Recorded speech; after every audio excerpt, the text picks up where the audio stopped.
Ewe Mungu wa mashariki, na kuomba sikia kilio changu, na yoyote atakayedurika hapa ni kanisa Roman Katoliki Mtimho ndilo linahusika na kusababisha ghasia hii, kukalia shamba langu kwa mabavu.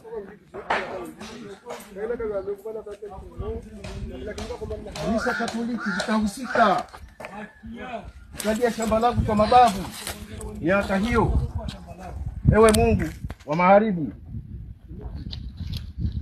Mungu wa kusini, Mungu wa kaskazini, naomba upokee kilio changu.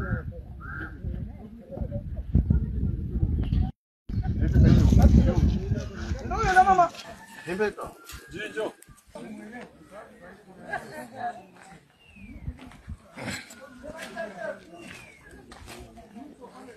Sawa mtu. Sawa kwa watu wao. Kwa hiyo sisi hatuwezi tukaondoka kwa sababu tunamlinda na sisi padri wetu, na padri wetu miaka 50 ngapi ulikuwa hadi uko mikononi mwetu. Kwa hiyo sisi hatuwezi tukaondoka. Hapa chini kusali. Msifu Yesu Kristo. Muendelee kusali asubuhi lakini msisumbue.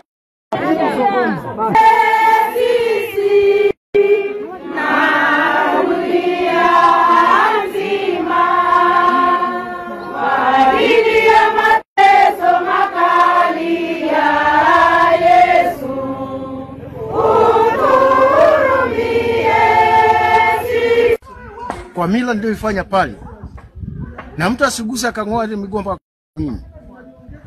Kwa lolote lile litakalotokea, basi mimi sitahusika kama tagaidi. Kama watagaidi amani, umoja na upendo, na bado mimi pamoja na wao kuninyanyasa, bado miko kwenye imani lao. Kwa majina naitwa Peter Morsi Shirima. Shamba hili ni mali ya baba yangu Morsi. Akaniachia shamba hili baada ya yeye kufariki. Wakaja sasa serikali ya kijiji, ile kamati ya maendeleo UDC, nataka eneo la shule kwa ajili ya ujenzi wa shule ya umma.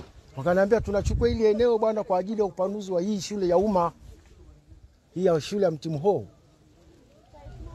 Sasa Hamad nija kukaa nikaona badala ya upanuzi wa shule ya umma wakajenga kanisa.